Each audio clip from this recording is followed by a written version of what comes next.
Hi everyone, good morning. This is Carlo. I'm one of your trainers for today, and just a quick learning session on how to create your own logos and templates for your travel page. So, una lang natin gagawin is to download Canva. This Canva is an application wherein we can use it for our poster making, or we can create a logo out of it. So, ita-download lang po natin siya sa App Store or via Play Store. If you are using Android, use Play Store. If you are using iOS devices, just go to your App Store and search for Canva. Now, Canva Basic is downloadable for free, but if you want to have a pro or premium account, you can have it purchased sa mga kakilala namin na mga nag-sell ng mga Canva premium account. So, open lang natin ito and may makikita tayo ditong home and of course projects, templates, brands, and others and source of our templates. Now, if you want to create or gusto mong gumawa ng travel logos mo, ang gagawin mo lang is search mo dito sa top button ng search and type mo travel logo. Ang kagandahan sa ating business, you are free to do so kung ano ba yung mga logos na gusto mong gawin at saka gusto mong i-design. So let's take for example, itong travel page natin. So click mo lang tong Canva template at lalabas na po yung mga iba't ibang travel template na makikita ninyo sa inyong screen. And pwede mo siyang i-edit gamit lang po ang iyong mobile phone or gamit lang ang inyong iPad or tablet. So, pipili po kayo dito ng type or gusto ninyong logo or design na gusto ninyong i-edit para po ay maging maganda ang inyong travel logo or yung page na gagawin. So, let's take for example, ito. Pipiliin natin ito. So, after mo mapili yan, you can edit now your logo. So, let's say for example, gusto ko yung lang catchy, tara na. Edit mo lang po yan. And then, you can spread it out, no? Para ma-adjust mo. And then, ito, yung element nito, pwede mo na siyang itaas or i-move. Ayan. At saka palitan natin ito. Travel agency.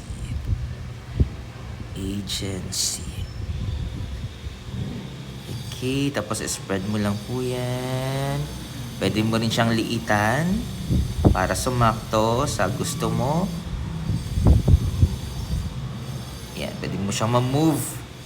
And then, so pagkatapos ito, pwede mong edit o airline, tickets. And then ano pa ba? Pwede kang maglagay ng hotel accommodations or tour packages.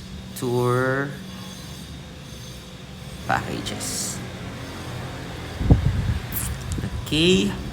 So, yan na siya. Ayan. So, pwede mo rin itong i-move. Nakagandahan dito, pwede mo ito baguhin yung color. Ayan.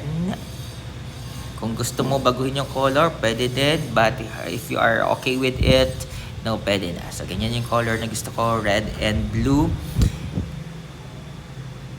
And next, itong background, pwede mo din itong palitan ng color if you want to. Kung gusto mo ng ganyan or ganyan, depende sa iyo, but white is okay. Or pwede din with gradient. Yan, para mabago-bago mo. So, but for me, white is okay. Ayan. So, pagkatapos niyan, ang gagawin mo naman, if okay na yung logo mo, i-share mo na to or i-download. So, click mo lang yung share or yung arrow dyan sa makikita sa upper right portion of your phone and then save. Yan. Pag-click mo ng save, automatically lalabas ito. So, click for PNG para sa best quality and download mo na lang to. So after mo na ma-download ito, you are good to go. Nasa gallery mo na yung magiging travel logo mo. Now, for your Facebook page or travel page cover photo, pwede mo rin na gawin dito sa Canva. Or you can use our Global Pinoy Travel and Tours na display photo or cover photo na makikita din sa ating Global Pinoy Travel page. And ayun, so once na okay na to, downloaded na, completed na, pwede mo na siyang magamit. So aside sa mga templates natin for our logos, you can use our Canva application for our cover photo, Facebook cover. Your Facebook cover should be related to your business. Ayan, so marami din dito, pwedeng gawin mo dito travel. Ayan, at marami kayong makikitang mga designs dyan na pwede nyong gamitin, pwede nyong i-edit at lagyan po ng inyong contact details. Alright? So, ganun na siya kadali, no? And again, let's say, kung gusto nyong gumawa, sabihin natin ay eto. No? So, you can edit this one, write your name or contact number. So, edit nyo lang to. Let's say for my 0946119458, and then your website or kung di man yung inyong email. Ayan. Ganun lang siya kadali at kabilis. And of course, ano ba ba? Ayan. Your address. Ayan. Okay.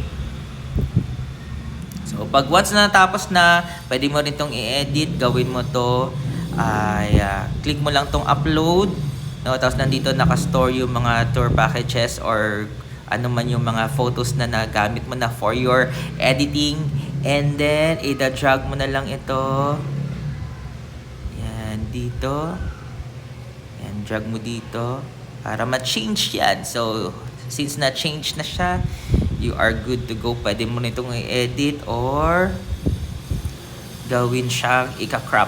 Yan, para may picture mo dyan. So, pag once natapos na, you can share it, you can save this, or you can download this. So, pag natapos mo na ma-download, nandun na siya sa gallery mo and you are good to go.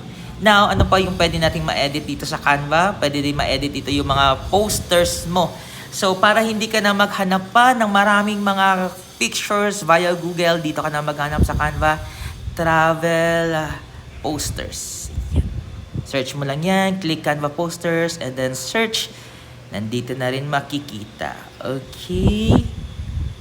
Ayun. So, ang kagandahan dito sa Canva, you can edit this one, and then pwede mong lagyan ito ng iyong picture or photo habang ikaw ay nagta-travel, or pwedeng lagyan mo ito ng pictures mo for your advertising or marketing on how to have a travel business. So, let's take for example, ito. Click natin ito. Ayan. Explore the world with us. So, pwede kang mag-add ng iyong photo or picture. So, let's take for example, hanap tayo dito sa nagawa mo ng ano, or sa templates mo. So,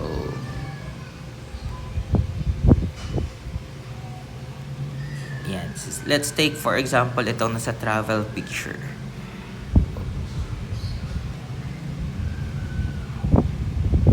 Ayan. So, ang gagawin mo dito, just edit or remove the background kapag Canva Pro ka na kapag Canva Pro ang ginagamit mo.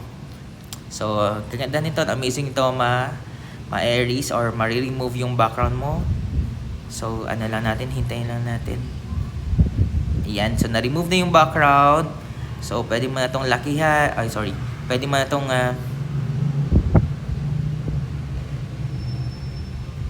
ayan, pwede mo na itong lakihan. Depende sa kung anong size yung gusto mo.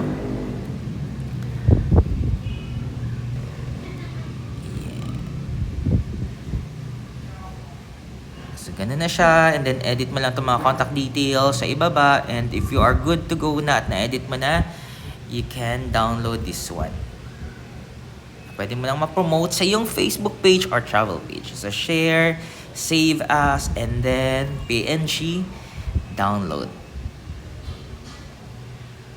So, ganun lang kadali paano gamitin yung ating Canva application or ating editing app using Canva. So, you can have your posters or your logos and then your cover photos and anything na gusto mong ilagay as a promotion or marketing on your travel page. Alright.